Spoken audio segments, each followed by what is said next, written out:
As the name indicates, the cost action was focused on feed and health. So the original idea was that feed for animal can affect the health of the animal and of course the quality, the safety and where is possible the functionality of food of animal origin.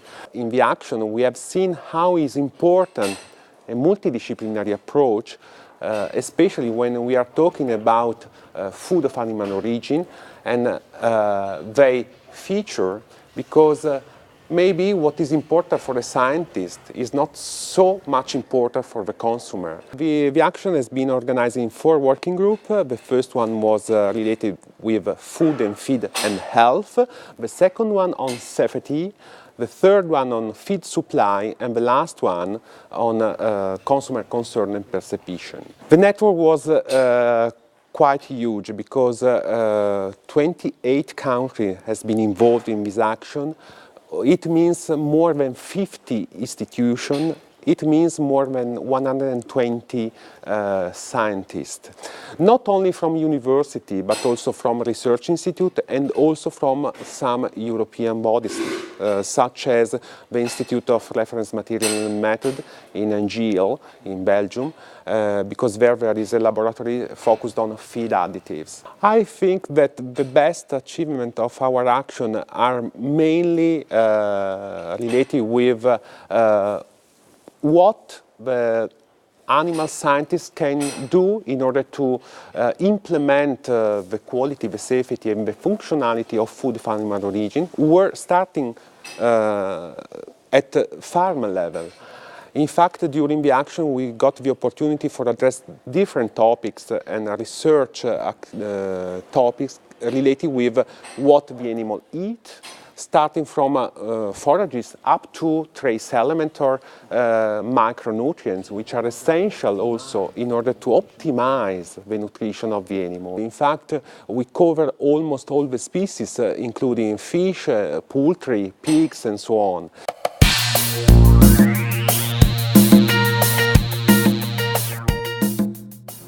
Well, the working group activities really were sort of divided into two bits.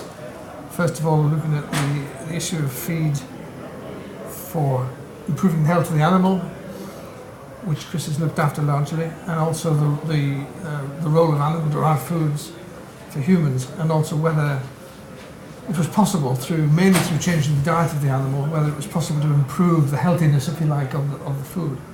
And I guess what we've done, we've kind of tried to bring, to some extent, those two things together, really, and we've tried to highlight which areas, first of all, which areas animal foods are healthy in, if you like, and also trying to look really hard at the evidence as to whether or not trying to improve them actually does things that are beneficial. Because there's been a lot of work trying to improve them, very little work in actually trying to demonstrate whether or not it makes any difference. I suppose milk probably has had the most attention, and we started off at the beginning with the kind of review really as to whether or not milk and other dairy products, but mainly milk, whether or not it provided in its normal composition, if you like, whether it provided health benefits. And then we built on that to see whether trying to change its fat composition really, whether that was possible to do. We've shown that it is possible to do. We've looked a bit at whether that actually has whether there's any evidence that that will lead to improvements in health. But as I said a minute ago, there's actually very little good evidence in that area, despite all of the work that's been done on trying to change it, if you like.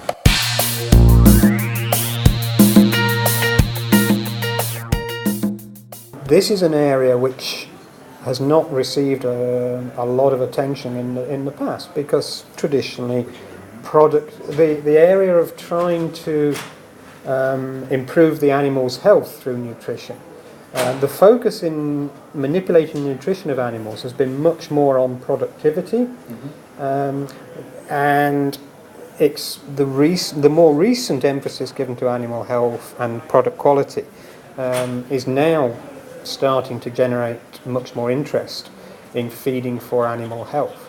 But you have to say that there's not a lot of research being done in that area yet, or not particularly effective research.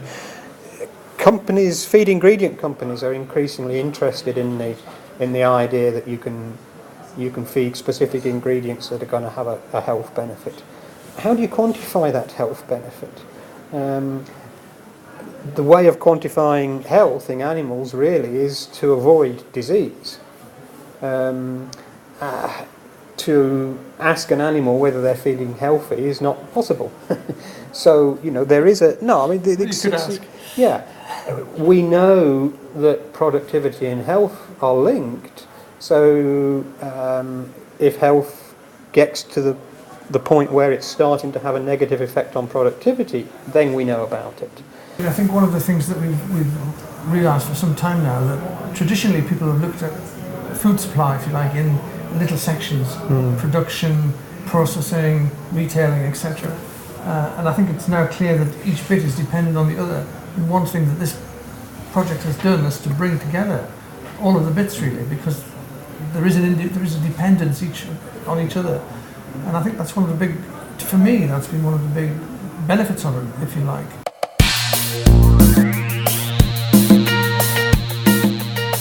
Well, for me, the main one, I think, is work which actually examines in detail whether or not, if you change the lipid composition of dairy products, whether that actually leads to a tangible benefit in terms of long-term health.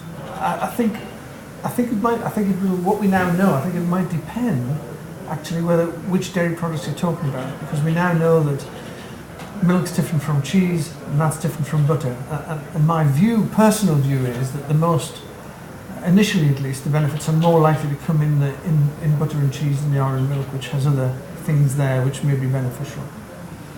But the evidence is not strong. From the point of view of animal health, I think it's vital that we develop better biomarkers of health and welfare, and can know more about the status of the animal. And for dairy cows, that's at an individual level. For pigs, it would be at a group level, and for poultry as well. So that's one thing. We've been talking mainly about milk. There are specific reasons for that. It's rather easier to manipulate milk than it is to manipulate meat. So I think there is a great need to understand more about muscle development, with the long-term view of being able to manipulate meat quality as it leaves the farm, if you like, in the same way that we can manipulate milk quality. Yeah, the whole issue of vitamin D is becoming a big issue. Yeah. It's becoming clear that it's involved in so many different systems, and it's also becoming clear that in many parts of certainly Middle Europe, vitamin D status in the population as a whole is suboptimal. And there are very few natural dietary sources of vitamin D. The assumption has been in the past that we can manufacture enough from being in the sun, and we can't, it seems. And I think the role that animal-derived foods, probably particularly eggs, maybe also meat, as dietary sources of vitamin D, and fish, absolutely, yeah. And fish. I think they'll be very important in the future.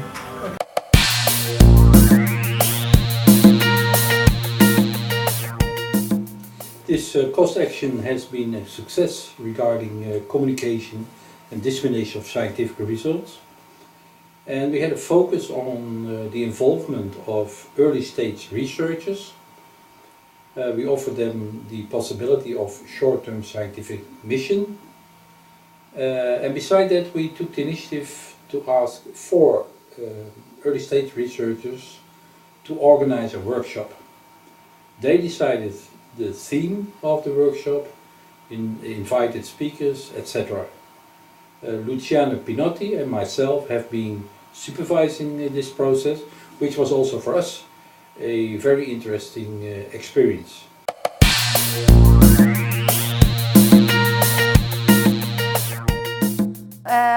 It started in Brussels in a meeting here. We were appointed by the management committee of this cost action. 4 different early stage researchers we were appointed here to, and we were asked if we would be willing to organize this workshop. So then all of us, we were really willing to join in, and because we thought it was a very interesting opportunity and unique opportunity to all of us. So we had a general meeting where we decided more or less the trends of the workshop and the topic and the dates and so on. And we decided also the place. And then that was 6 months before the workshop. And from that time till the workshop, we had several phone meetings. And finally, we had the workshop. The title was Fit Your Knowledge. And I think it was a very interesting title because it was about fit. All of us work on fit, but from several points of view. There was people working on fit composition and fit quality, people working on the part of fit for animal health and fit for human health as well, and also people working from the consumer's perspective on fit and animal health. And it was, the title, as I said, it was Fit Your Knowledge, because we also had a session on your career opportunities for young researchers, because it was, as I mentioned, especially focused on for early stage researchers. So it had both perspectives, the more scientific one and the career development one.